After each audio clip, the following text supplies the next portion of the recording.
His Divine Grace A.C. Bhaktivedanta Swami Prabhupada Ki, Anantakoti Vaishnava Vrind Ki, Grantaraj Srimad Bhagavatam Ki, Go Premanande. All glories to the assembled devotees, all glories to the assembled devotees, all glories to the assembled devotees, all glories to Sri Guru and Sri Gauranga.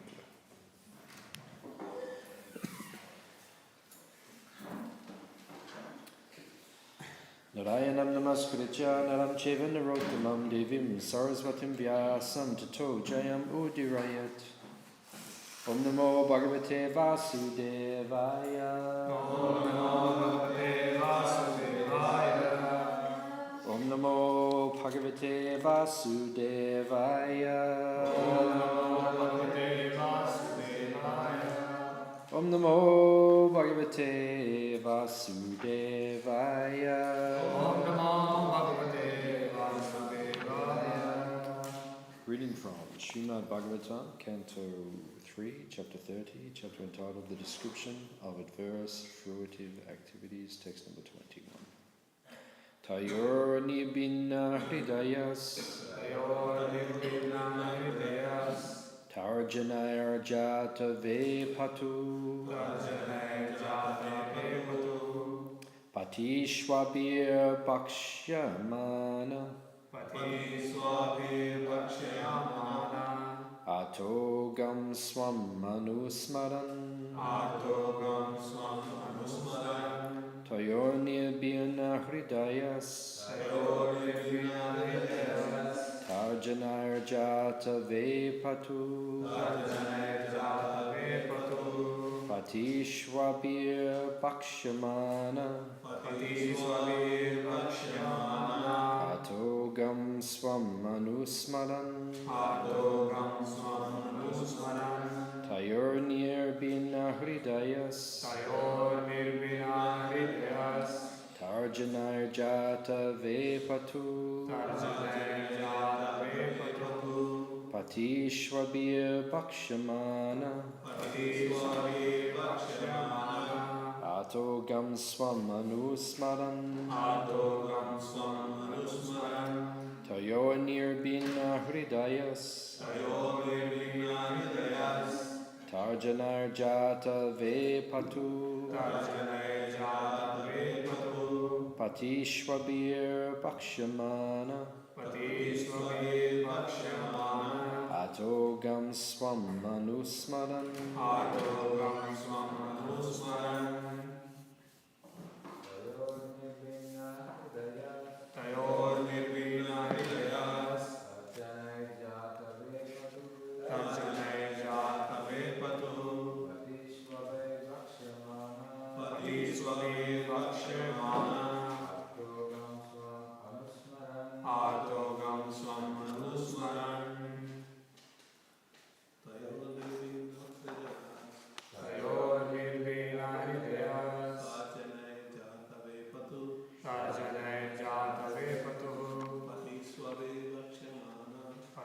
Swami Vakshamana Atogam Swam Anusmaran Tayo Nirvina Hridayas Tarjanaya Jata Vipatu Pati Swami Vakshamana Atogam Swam Anusmaran Tayo Nirvina Hridayas Tarjanaya Jata Vipatu Pati Swami Vakshamana Atogam Swam Anusmaran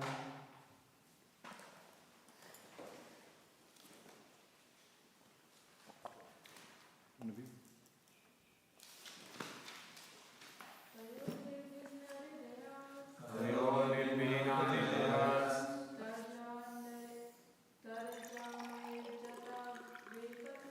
Tarjanaya Jata Vipatu Pati Swami Vakshamana Atogam Swam Anusmaran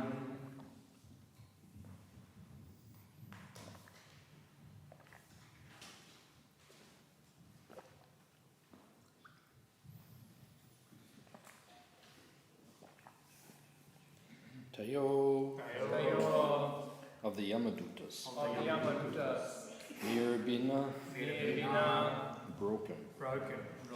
Hridaya Hridaya, his heart. his heart. Tarjanai Tarjanai, by the threatening. by the threatened. Jata Jata, arisen. arisen. Vepatu Vipatu, trembling. trembling. Pati Pati, on the road. on the road. Shvabi Swabi, by dogs. by dogs. Bhakshamana Vakshamana, being bitten. being beaten. Arta Artha, distress. distressed. Arkam Agam, Arkam sin. sins. Swam Swam, his. his. Anusmaran Anusmaran, remembering. remembering.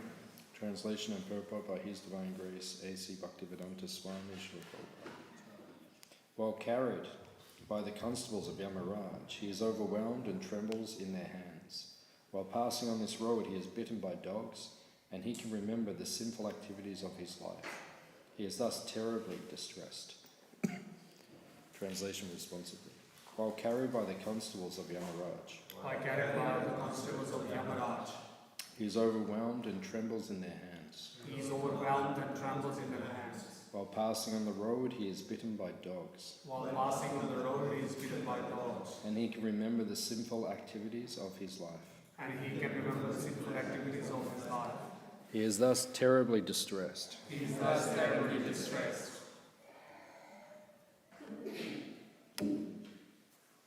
Purport. It appears from this verse that while passing from this planet to the planet of Yamaraj, the culprit arrested by Yamaraj's constables meets many dogs, which bark and bite just to remind him of his criminal activities of sense gratification. It is said in Bhagavad Gita that one becomes almost blind and is bereft of all sense when he is infuriated by the desire for sense gratification. He forgets everything. Taste tire, krita jnana. One is bereft of all intelligence when he is too attracted by sense gratification. And he forgets that he has to suffer the consequences also. Here the chance for recounting his activities of sense gratification is given by the dogs engaged by Yamaraj. While we live in the gross body, such activities of sense gratification are encouraged, even by modern government regulations. In every state all over the world, such activities are encouraged by the government in the form of birth control. Women are supplied pills and they are allowed to go to a clinical laboratory to get assistance for abortions. This is going on as a result of sense gratification. Actually, sex life is meant for begetting good children. But because people have no control over the senses, and there is no institution to train them to control the senses, the poor fellows fall victim to the criminal offences of sense gratification. And they are punished after death, as described in these pages of Srimad Bhagavatam. Omagyan timarandasya gyananjana shalakaya chakshurimilitam yena tasmai Shri Gurave namaha Shri Chaitanya Manobishtam Stapitam Yena Bhutale Swayam Rupakadamayam Dadati Swapadantikam Vancha Kalpatarubhyascha Kripa Sindhu Bievacha Patitanam Pavanebhyo Vaishnavebhyo Namo Namaha Jaya Shri Krishna Chaitanya Prabhu Nityananda Shri Advaita Gadadha Shivasadi Gaura Bhakta Vrinda Hare Krishna, Krishna Krishna, Hare Hare, Hare Rama, Hare Hare.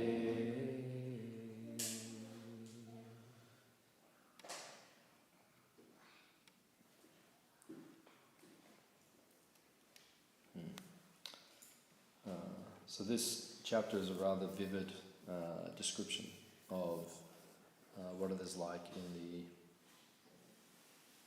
planets where we are punished for simple activities. This all takes place in the lower regions of the universe, in the southern position. What is the name of Yamaraja's planet?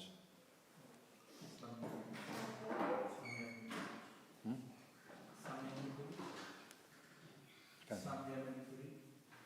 That's a Sanskrit name. Yeah. What is the English? Hey. Was it? Hey. Hades? Yeah. Yeah, it's called Hades. Oh, that's not English, but that's, yeah. What's the English name for Yamaraja's planet? Yeah, it's called Pluto. So the planet that we call Pluto, it disappeared a few years ago. Yamaraj went on a holiday. So it is considered to be a planet, one of the ninth planet of this solar system. It's right, it's in the southern direction, so it's out there. That's south, so it's down that direction. If you look at the night sky, it's kind of back that way. So it's in the lower region of the universe, like in the lower part of the universe. So Yamaraj, he has his planet there, Yamaloka. And he arranges for all the sinful living entities to come, and they're given punishments. Yamaraj is extremely powerful, extremely powerful. He is a representative of Krishna, as are all the demigods. But he is Krishna's representative in terms of dealing with the sinful living entities at the time of death. So he has to be extremely, how would you say it? Extremely powerful and extremely intelligent to be able to work out who needs to be punished and who does not need to be punished. Because the living entities, they are acting in a sinful way, and then he has to keep track of all of the sinful activities of all the living entities. So it means it is the level of intelligence which is beyond comprehension. It's like the fastest computers and like that. I mean, what they can do, it is almost like there is some Shakti in the computer because it can. It's like when you do a Google search. So that's actually quite phenomenal. You know, we don't take it as anything so special because we just grow up. You go, oh, Google.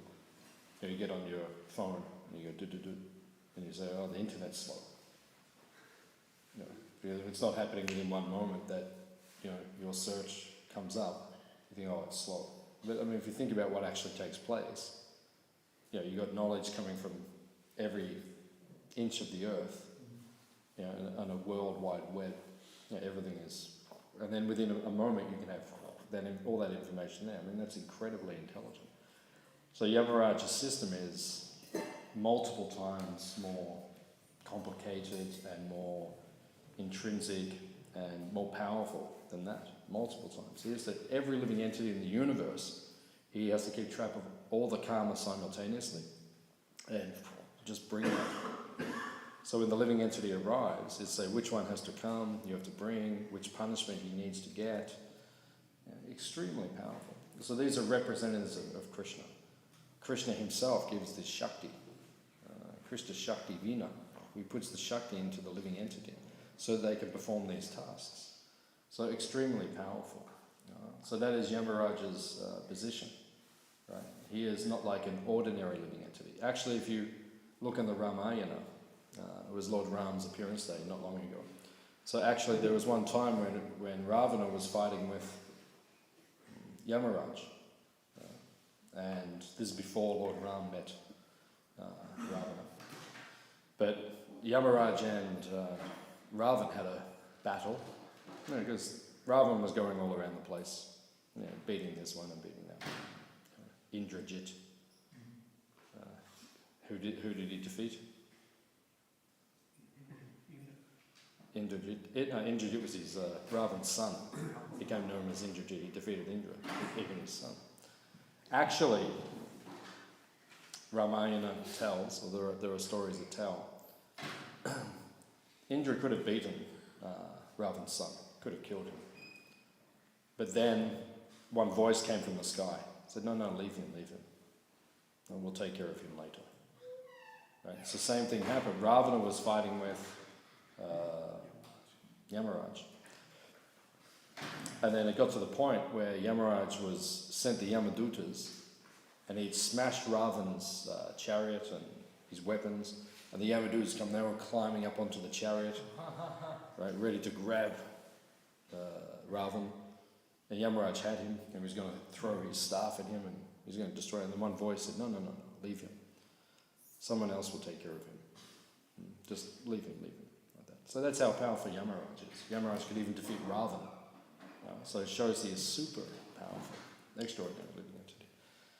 So the living entities, they then get pulled by Yamaraj, wherever you are in the universe. If you're doing the wrong thing, right, at the end of your life, you're taken to Yamaraj's court, down to Pluto, and you arrive there, and they say, so what have you been doing? And then Yamaraj has one accountant. And what is his name? Chitragupta. He is his assistant. So every time you do a sinful activity, every time you do a pap, right? All of us are learning not to do pap because we are Vaishnava Bas. We're practicing to be devotees now. But if you do a pap, every time you do a pap, Chitragupta, in your skull, he writes. He writes right on the top of your skull. You did this, and you did that. He gives you your little... So then when you get to Yamaraj, you arrive, then Yamaraj says, so what did he do? And Chitragupta grabs you, holds your head, and then he reads. He said he did this, and this, and this, and this, and this, and this. It's all written.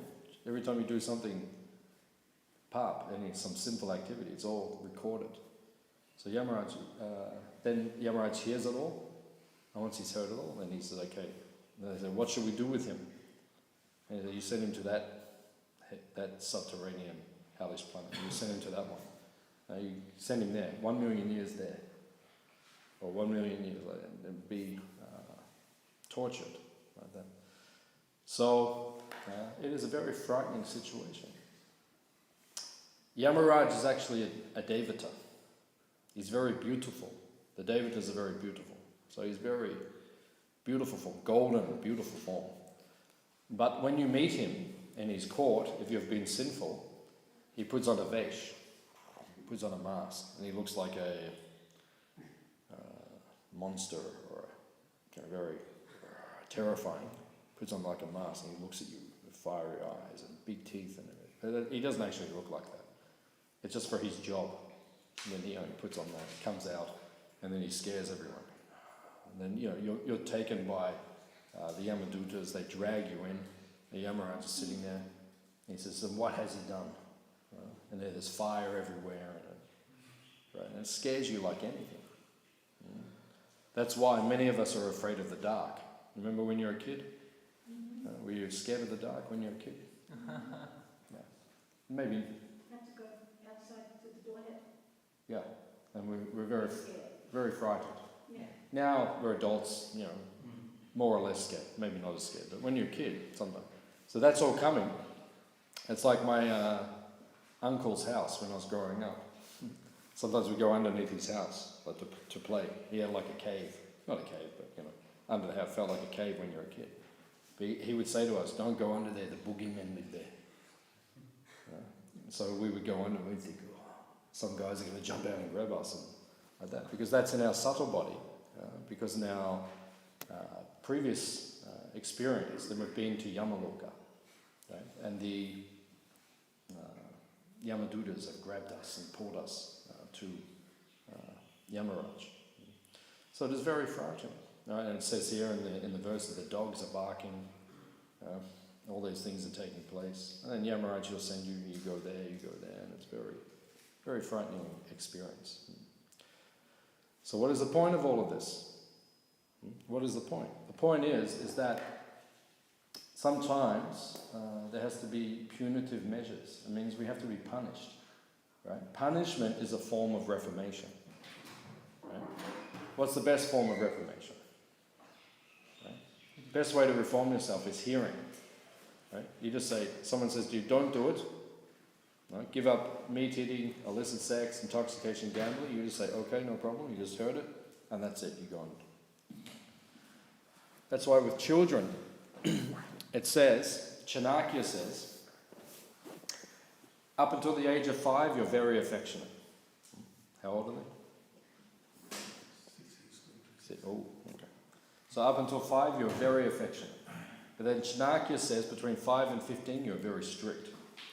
Because that's when you have to form the character. Right? If there's not discipline at that time, the character becomes ruined. 5 to 15, very strict. And then he says, then you become a friend again at 15, because they'll start doing whatever they want anyway. So then you have to, you can be more liberal. Right? But you have to build the character. So there has to be discipline. Right? And that develops good character within the person. So in the same way, with any punishment we receive, you know, the best way to reform it is just by hearing. Someone says to you, do not do that. And we say, okay, and then we don't do it. But if you won't act like that, if you are rebellious, then you have to be punished. So that's why Yamaraji has to punish. That's why parents have to punish. That's why government has to punish. Right? Because if someone acts outside of the proper course of action or disciplinary action, then we have to punish them. We have to say, okay, you're doing the wrong thing. So that is necessary. So Yamaraj is doing that for the conditioned soul. They go through all this punishment. They're meant to then come out of it and be a little reformed, a little God-fearing. The problem with the modern society in this day and age that we live in, people think, oh, I can just do whatever I want and you can get away with it. People think like that. They actually think, I can just do whatever I want in life and I can get away.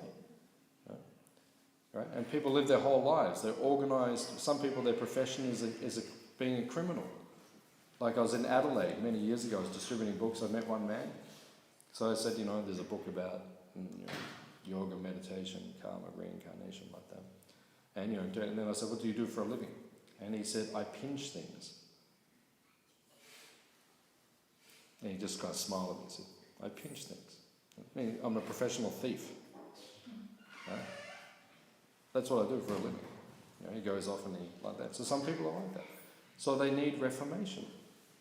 If you've got that kind of character, you keep doing the wrong thing, then you need reformation. You need some heavy punishment. So until you get punished, you don't change your mentality. And the problem is in the modern world is they think we can just get away with anything. I can steal this and I can do that. I can drink this and I can do that. And I can any activity I want. I can eat whatever I want. And there's no punishment. That's the problem with the modern society. Right? In the ancient cultures, everyone has a fear that if I act improperly, what will happen? I'll get some bad karma. that. But these days people live like there's nothing in the next life, and therefore I can do whatever I want and there's no judgment.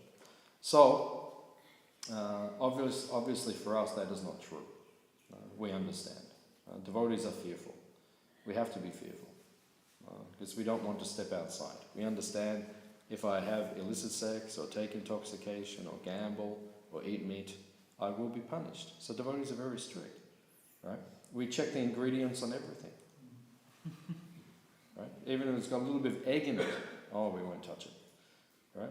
It's got onion and garlic, no, we won't touch it. Onion and garlic is not sinful. Like if you eat something that's got onion or garlic, it's not like, oh, Yamaraj says, okay, take him to the garlic planet and we'll make him eat garlic for 1 million years. Garlic soup and it's not like that. Onion garlic, you don't get like pap, it's not like sinful, but it will disturb your consciousness, that's the point. So the whole point is that we want our consciousness to remain clear, purified, devotional. So Rupa Goswami, he says, or he quotes, that everything we do in Krishna consciousness is based on two principles. What are those two principles? Always remember Krishna and never forget Krishna. Okay. So everything, the whole Bhakti Rasamrita Sindhu, right? At least the first section of the Bhakti Rasamrita Sindhu, right? There is two principles, Viti and Nisheta. What is Viti? Things you have to do. What is Nisheta? Things you must avoid. Like that. So, always remember Krishna. Never forget Krishna. Right? So all the things we're supposed to do, they help us remember Krishna. Therefore, when we take initiation, right, we take one viti. What is that one viti when we take initiation? Chant 16 rounds a day. Right? Why? Because if you chant 16 rounds a day, that will help you remember Krishna. Right? And there are four things, nisheda, right, which you're asked not to do. What are those four things? No meat eating. No Illicit sex, intoxication, gambling. Because those things will make you forget Krishna. Right? Always remember him, never forget him. Therefore, there are things within the Shastra which was said, do these things, do them as much as you can. Right? Lord Chaitanya says, Pancham Anga Bhakti. There's 5 things which are very powerful. Sadhu Sangha, Nama Kirtan, Bhagavat Shravan, Srimurti, Shradaya Seva, Mathura Bhas. Those 5 things are very powerful. Do that as much as you can. Your whole life should just be these 5 activities. Right? And then avoid these other things, because the other things will make you forget Krishna. So there are prohibitions, things you must not do, sinful activities. So devotees are very careful. Right? We don't do these sinful activities. Right? We're very careful. We won't eat anything. You know, devotees, we check. You know, they give us some dahi, some yogurt or something. So, check the ingredients. Does it have... Just like sometimes I go to my mother's house, have something to have a meal with her. But even to this day, it's been a long time. I've told her so many times. And she always says, yeah, she is careful. But then even sometimes now, I check like the cream or something. I look in the cream, it's got rennet in it. I said, Mum, what are you doing? She goes, I checked it. I said, well, read the ingredient. What does it say? So devotees were very conscious about these things. We were not devotion, the Bhakti Rasamrita Sindhu. Then there's a description of how to perform the list, the 64. And then he gives the Bhakti Dwara. Bhakti Dwara means like the gateway to Bhakti. So the first 20 items of the 64 are considered to be the Bhakti Dwara. The first 10 are positive, they're viti, things you must do.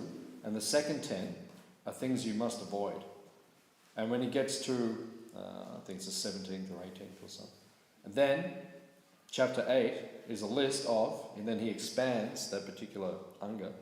And then chapter 8 in the Nectar of Devotion is called Offences to be Avoided. 64 things you must not do. This must be studied very carefully by the devotees. I've read this many, many times. Because we have to understand how to please Krishna. You have to know what pleases him. You have to not offend Krishna. Avoid doing the wrong thing towards Krishna. You have to be knowledgeable.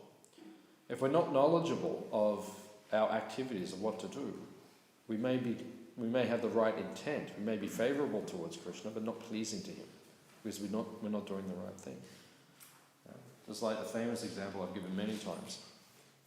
Many years ago, people come to see the deities. So in the evening, 7 o'clock aarti, someone left a box in front of Radha Ballabha, gift.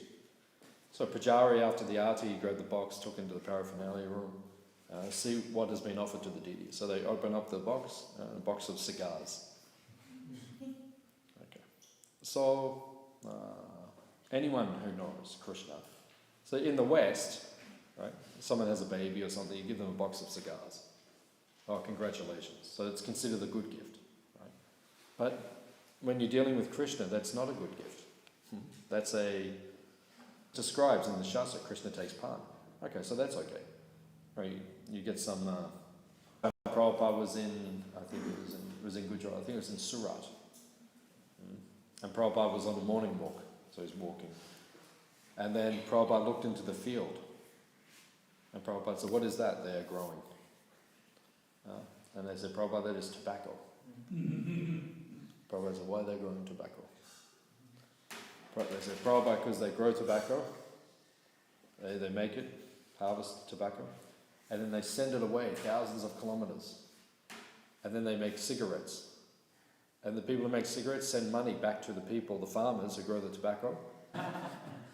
So you grow tobacco so you can send it away so it comes back so you get money so you can buy food. Or, if you had a little bit of intelligence, Sumedasa, if you had a little bit of intelligence, you just grow food.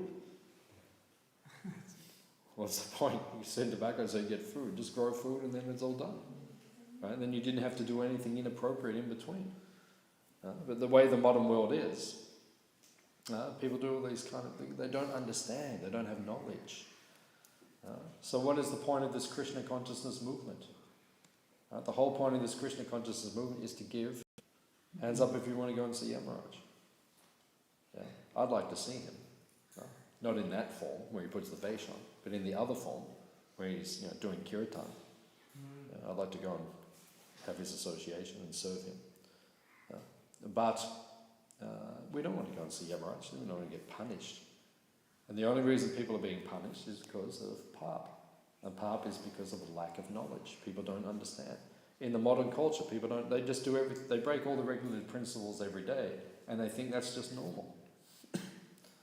And the government sponsors it, the government encourages it. Just like, if you go down Kerford Road, back down there, and you get to Canterbury Road, turn, years ago I saw there's two signs, they have signs, like a V shape. One's on one side, one's on the other side. So on one side it says, do not drink. Don't drink and drive. Don't take alcohol. And then on the other side there's an advertisement for beer. That's a modern society. Government says, oh, don't drink. It's not good. But on the other side says, yeah, drink. Come on. So it doesn't make any sense. Lack of knowledge. So people don't know. Every day they're just encouraged. And the government says, yeah, come on, drink. Right? Oh, we don't have enough money in the state of Victoria. Right? This state we live in now, in Australia, Australia is considered one of the most affluent countries in the world, and Victoria is considered the most affluent state. We're living in Swaga, really, on earth at the moment. It's opulent here. The standard of living is very, very high. You can get whatever you want, you can do whatever you want. It's very opulent here. So right here in this part of the world, in Victoria, years ago, this state had a debt. It didn't have enough money. So what did they do to solve the debt? Right? They opened Crown Casino. Right? And when Crown Casino opened, now we're the richest. So much money goes into that place. And the government just taxes it. The government says, yeah, come on, gamble. Everyone gamble. Right? And then they put ads on the news. Oh, don't gamble. Okay? Gamble sensibly. Be a responsible gamble. It's addictive. Gambling is addictive. That's why. None of us have probably experienced it. But one of our regulated principles is don't gamble. Hands up if you struggle with that. I don't struggle with it. For me, that was nothing. When they said, gambling, intoxication. Illicit sex is a bit difficult, right? That's like we all have sex desires, so that's something you have to fight with. But eating meat, intoxication, gambling, that's easy. For me, that was like no problem. But for many people, gambling is not easy. Right? Gambling is very strong. It's addictive, actually. And many of those people are addicted. But the government says, be responsible. But do it as much as you can. But be responsible while you're doing it. Put as much money in there as you can, because we get the money. But no, be responsible. It doesn't make any sense. Right? And then they say intoxication. They say, drink responsibly. But as much as you can, but responsibly. Right? So there's no understanding. So therefore, people, they don't act with knowledge. So the Hare Krishna movement, ISKCON, the Vaishnava movement, right? As devotees, the purpose of this movement is to spread knowledge. Therefore, when Prabhupada was on this planet, what was the one service that he emphasized above and beyond all other services? Yeah. Giving classes, writing, giving classes, giving us knowledge all the time. Yeah, like that. Or the main thing he emphasizes is book distribution. Yeah, he said distribute books, distribute books, distribute books. Right? Prabhupada emphasized that more. Why? Why are we meant to distribute books? Why are you meant to dedicate your life to distributing books? Because if you distribute books, right, people get knowledge. Right? It changes civilization. I used to be a full-time book distributor. As a brahmachari, that was my seva, just distributing books. So some periods of my life, that was all I did. It was my only service. And sometimes I'd be on Swanston Street and I'd be selling someone a book. And then someone else would walk up while I'm selling that person a book. And they'd walk up and I'd go, I got that book yesterday, that's amazing. So I wouldn't say anything, I'd just let them preach. And they would say, oh, amazing, blah. And they'd walk off, and the other person, I didn't have to say anything. They said, yeah, how much do you want? And just give the donation. Because if people read these, even one time I was on Swanston Street and I was selling a book, and this guy came along and he had his bike and he just finished work, and I said, you want to get one of these books? He said, no, I'm already reading them. I said, okay. I said, what have you learnt? And he said, I've learnt the Hare Krishna mantra is the Yuga Dharma. And I said, oh, really? He said, yeah. He said, there's no other way, there is no other way, there is no other way.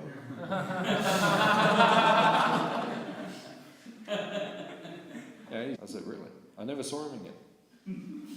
But yeah, people have contacted me over the years. Just out of the blue, someone will. Even at the farm sometimes someone rings the phone and pick up the phone. One guy said, yeah, I'm watching your videos on your website. Right? Lives out in the middle of nowhere, never sees devotees. But he's like in contact with devotees, he's becoming Krishna conscious. So Prabhupada said we have to spread this knowledge. That is the responsibility of the Hare Krishna movement. If you're in this movement and you're not taking responsibility, right, to spread knowledge, then you're failing in your situation. Right? All of us have to distribute books, or you have to do some sort of preaching, seva, like that. Just like I have one devotee friend. He lives down there in Brighton. His name is Gaurav. He's a jeweler. Anyone knows him? Gaurav, hands up. Do you know? No, you all know him. Right? You watching now? Gaurav. So he runs the jewelry shop. And now, when you walk into the jewelry shop, the kirtan is going all the time. Right? This is his way of preaching. Right? He's giving people knowledge. So kirtan, that you go in there, you're sitting there, you're saying, I want a sapphire ring, or I want a ruby ring. But in the background it's got Hare Krishna, Hare Krishna. So you're getting purified. And then everyone who walks in the shop, he gives them prasadam. He has cookies, prasadam, and he gives everyone who walks in. Everyone takes prasadam. And then he has back to Godheads and higher tastes and sitting there on the counter. So when people come in, he encourages them. You buy a ring, you should give a donation, you can take this as well. Take back to Godhead, or take a higher taste, or coming back, or like that. And if they make a big sale, then he gives them like a free book. And his brother, now, he's a jeweler in Delhi, Himanshu Prabhu. And his jewelry business is doing very well. You know, the jewelers have been doing this for lifetimes. You know, the jewelers, that's their vocation. So now he buys Bhagavad Gitas. Everyone who like spends over 2,000 rupees or something, he gives them a Bhagavad Gita. Okay. He's distributing boxes of Gitas every week. Because he's getting 200 people a day walking into his shop, and a certain amount of buying. He's sending boxes of Bhagavad Gitas he's distributing. So you have to think. Right? We don't want to give people jewelry. Okay, that's okay. Jewelry you can give something. But that's not the goal. ISKCON's goal is to give knowledge. Right? We have to give knowledge any way you can. Just like years ago when I was a book distributor, we used to work hard. We'd go out on the street, do marathons, 1 month, whole month of December. Right? And all over the world they'd send the scores in. And number 1 in the world, or number 2 in the world, there was always a competition, Harinam Ananda Prabhu and Navina Narada Prabhu. So Navina still travels, he comes here. They were number 1 and 2 in the world. So they would distribute thousands of books. You know, Harinam Ananda Prabhu, he set the world record, 969 hardback books in one day on the street. 969, nearly 1,000 books. He said, I would have done 1,000, but I was in Maya. You know, I mean, powerful. You know, 1,000 hardback. We couldn't even imagine it. We were selling 100, 200, something like that. These guys were selling it. So then we're having big competition. So for the whole December marathon, you know, all over the world we're distributing. And you know who won the marathon? Right? You know who won the marathon worldwide? Jayapataka Swami. Right? He walked into a meeting. It was like all these big factory owners. And he walked in, and Maharaj said, I want all of you to sponsor Bhagavad Gitas, and for Christmas, give a free Bhagavad Gita to everyone in your factory. So he sold 30,000 Bhagavad Gitas in half an hour. And then he won the marathon. Right? And all of us were out there working for 1 month, you know, on the street. Maharaj came and he just won in 1 hour like that. So that's the point of the Hare Krishna movement. Prabhupada actually said, no one should ever come to one of our programs without taking prasadam. He said, no program is complete without prasadam. And if you go back to 1966, New York 2nd Avenue, Prabhupada, sometimes he would finish the lecture, he'd lecture Monday, Wednesday, Friday night, and the hippies would come and do the whole thing. Sometimes all the Prabhupada had to distribute for prasadam was an apple. So Prabhupada would take the apple and he would cut it into pieces. So you get like a little piece. There's 20 people there. 1 apple, 20 pieces. And he would offer it to Krishna, and then he would get that, and everyone had to have some prasadam. He insisted. Why? Because if you take prasadam, you become purified, and when you become purified, you can understand transcendental knowledge. Yeah? So we have to understand these things. Prabhupada said, holy name, prasadam, and book distribution. That will change the world. And that's the responsibility of every devotee in ISKCON. You have to make sure people are getting this knowledge.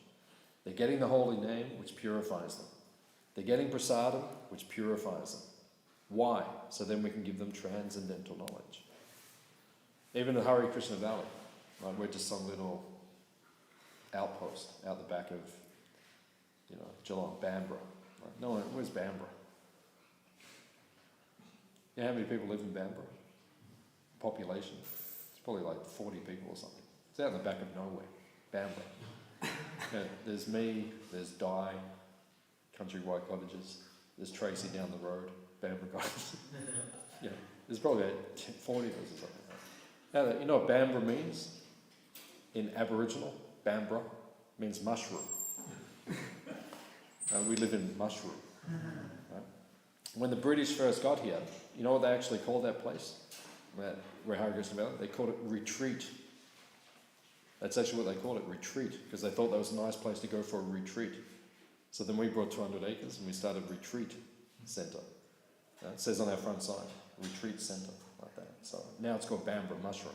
If you go down there now, there's mushrooms coming up everywhere. Right? But you're not allowed to eat them. Forbidden. So, even in Hare Krishna Valley, we're doing our preaching. We only have a handful of us. I need about 40 devotees really to run that project properly, but we have 6. So we do as much as we can with 6 devotees. It's austere. Kali Yuga is austere. You have to push to preach. But we're running retreats, and now from our retreats, we're doing regular retreats, we're getting Western people coming. We've got about 6 people who are in their 40s and 50s, about my age, who are chanting every day now. And practicing Krishna consciousness in their homes every day and offering their food every day. Nice people. One person works for the Air Force. One person is a school teacher, 2 are school teachers. One lady is a counsellor. Mature people. So the point is, we don't bring people to our temple or to our farm. If someone comes here, they must get the holy name, they must get prasadam, they must get transcendental knowledge. Because knowledge changes activity. That's why the 3rd chapter of Bhagavad Gita is called Karma Yoga. Karma means activity. 4th chapter is called Jnana Yoga. Jnana means knowledge, right? Karma is useless without knowledge, right? You can act, but if you don't have knowledge, you won't do the right thing. So Krishna says, okay, Karma Yoga, right? You act properly, but you'll only act properly when you get knowledge, right? He says, Yad Yad Acharati Shreshtas, right? That's in 3rd chapter, right?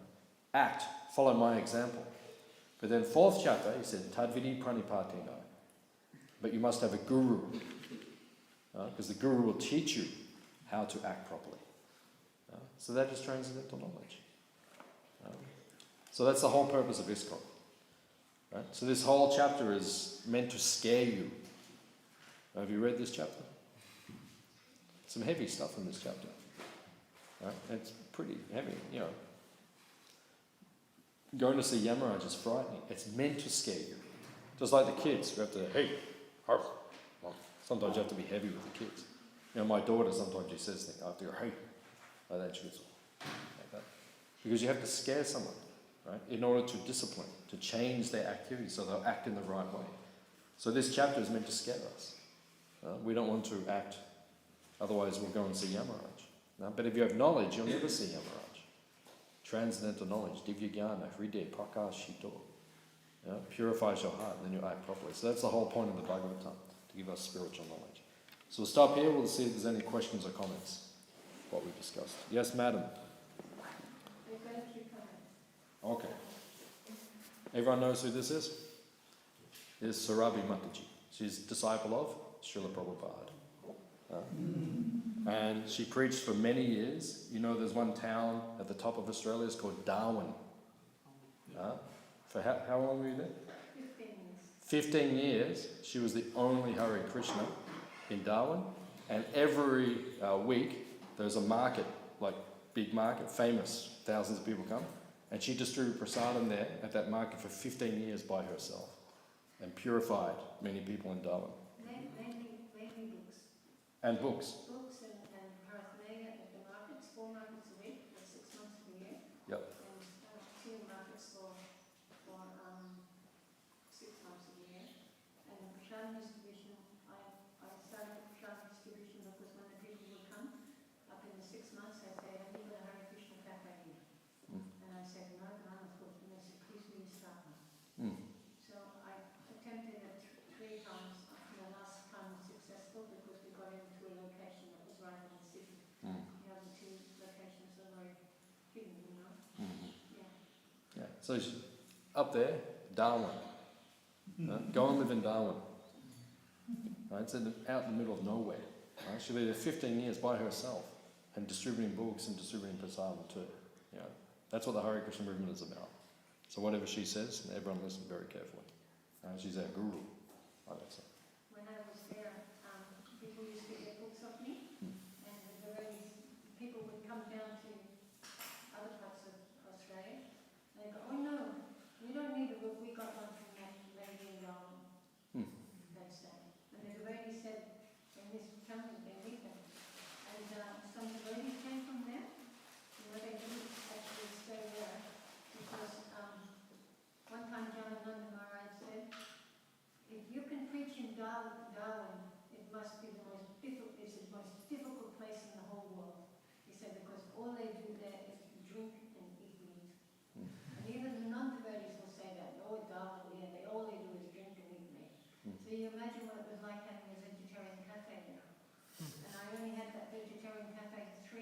years, because when I bought it of these other people, the Jabaluka mine protest was going on. So all the alternate people came there, and they all camped out near the Jabaluka mine. When they were in town, they come to my cafe. And then when the Jabaluka mine stopped, then so did my business. Practical. Because they all only just meet up there. But I think that they're advancing a little bit. Just a couple of points. Yeah. You know, about what the Kami experience, the non-Yogi experience. It feels good, do it. So there was a story about a young boy. He is given to his grandma to bring up. And grandma didn't discipline him at all, just let him do what he wanted.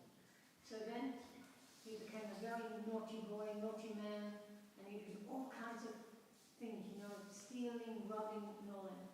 So he killed. He got the death penalty. And they said to him, "What is your wish?" And they said, "I want to see my grandma." And so Grandma Kanti goes, "Come here, Grandma, come here, just come right here." And when she got right, he bit her head off.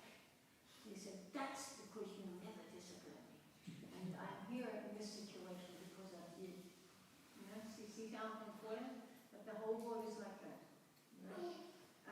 Prabhupada, he gave us the vows, no onion and no garlic. He gave us that vow. It's not just like you said, right, that onion and garlic is not very good. Because actually, that's from the Ayurveda. And in the Ayurveda, it said that garlic, prolonged use, destroys the brain cells. So Prabhupada said, no onion, no garlic. Onion is pungent food, right? Garlic destroys the brain cells. So that's why you ask us not to take it. And, I was going to ask you a question. So you said offer the pan to Krishna. Well, what do we do with the pan after it's offered? Put it in the compost? We can't take it. So What do we do here in Melbourne? What do we do with the palm after? You have to ask the jar. The beetle, what do we do? We offer to Krishna, then what do we do at the end? I don't know. Huh? You store it, and then what happens? Like that. Yeah, we can't eat it. Yeah, we throw it in the compost. Yeah, you throw it in the compost. Yeah.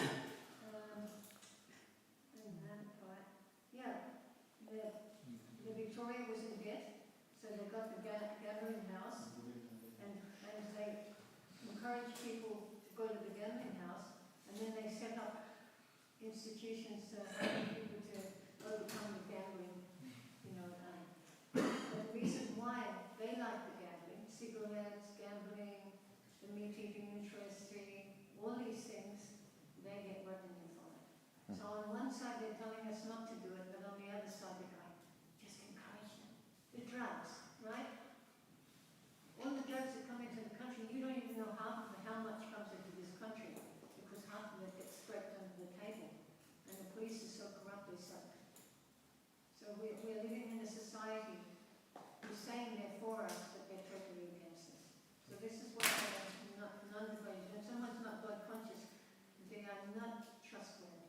And devotees go away from Krishna consciousness, and they say, so much trouble in the Hare Krishna movement, they did this to me, they did that to me. So I just left, and the first thing I did is I got a big bag of marijuana and started smoking. But what happens to you when you take intoxication? It clouds the brain. You can't understand the philosophy anymore. You actually think this philosophy is all wrong. And you think, oh yeah, Prabhupada taught us that, but actually, he doesn't really know. There's a higher philosophy in this. And they take up impersonalism. Because the drugs, the coffee, all these intoxicants cover them over.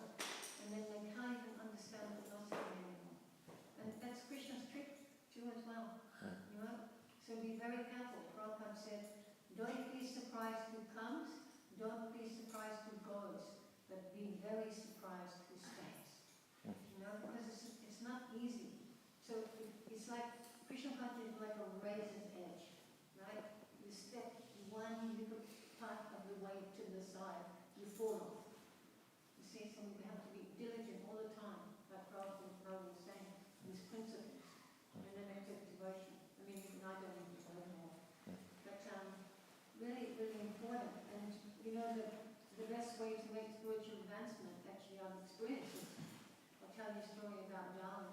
Have to be quick, sir, because we have to finish up. Well, this is just one little story. This is a very, very nice story. Right? In Darwin, I wanted to get Tulsi. The man at the market, he sold Tulsi. And every time I bought Tulsi off him, he died. And I went back and he said, yeah, Tulsi just doesn't grow here. Anyway, I went to India one time. And I go every year for the Mayapur festival. And what happened this year, I went to Chowpatty, to Ramnath Swami's temple.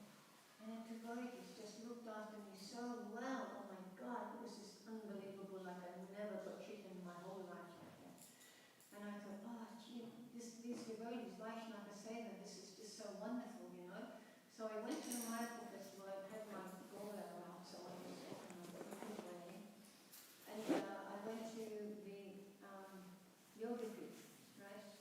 And Jataka Maharaj goes, if any of my brothers or sisters want to talk, then they can speak. They can write their name down. So I tapped his devotee on the shoulder and I said, can I speak? And write my name down. He goes, no, no. I said, give me that can. That's my godbrother there. He said I could speak. And he turned around to Maharaj and he goes, let her speak and give her the can. You know, so I write the name down. And so I had to go to the bathroom. So no sooner I come back, he says, where were you? Oh, Maharaj, sorry, I didn't expect you wanted me to speak straight away. So I got up, because of my brothers, they were saying to make great spiritual advancement by going out on parikrama. And I got up and I said to them, do you know how to make 100,000 times more spiritual advancement than going out just on parikrama? And everyone went, yes, yes, yes. And I said, what was Lord Chaitanya's favorite thing he liked to do? Kirtan. No, I said, Lord Chaitanya's favorite thing he liked to do was to serve the devotees. So if you serve the devotees, you see a devotee on the parikrama, he's fallen over, you help him up. You see a devotee, he looks a bit weak, give him a drink of water. Right? If you see a devotee who's got a thorn in the foot, you take him over to the medic. And I said, you serve the devotees, then you'll make 100,000 times more advancement. I went home to Darwin after that. I bought a jasmine plant. It was kept growing big, in a big pot. And I went out one day when I was chanting my japa, and here was Tulsi, wrapped around that jasmine plant. And I had hundreds of Tulsis after that. So that's the secret to success of keeping Tulsi. Vaishnava Seva. Thank you. And you can eat the mushrooms. Prabhupada said, on our farms, the mushrooms are grown on cow dung and you can eat them. If there's nothing else. If there's nothing. Do we get any reaction for the suffering we suffer here? That's also because of karma.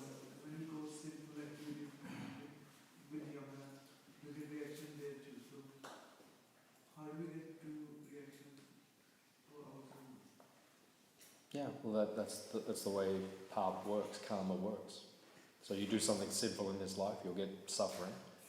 And then if it's very bad, like vikarma, like heavy ugra karma, then you'll go to Yamaraj and then you'll get more punishment. Because the reaction is heavy for what you do. Even though it's getting repeated, the same thing will be karma. Yeah, but you read what happens in the Bhagavatam, when you go to Yamaraj, you get millions of years of suffering. Just for eating one cow, right? There's incredible suffering. So you can't get enough karma in this lifetime to negate, so therefore you have to go. Any other question? Like,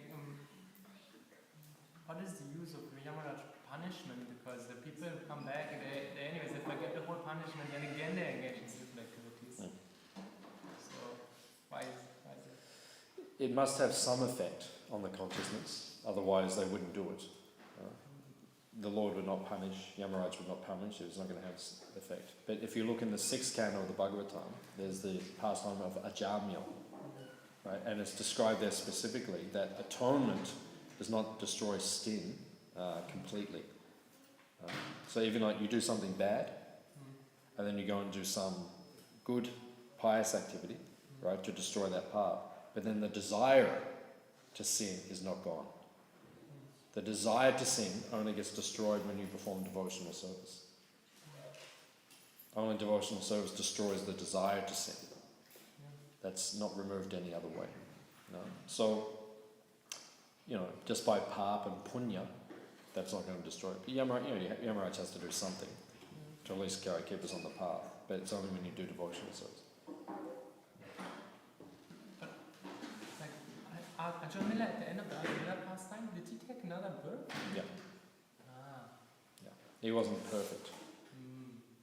So then he had to go take birth in Hardwa, and then he finished his life very Krishna conscious, and then he went back to Krishna.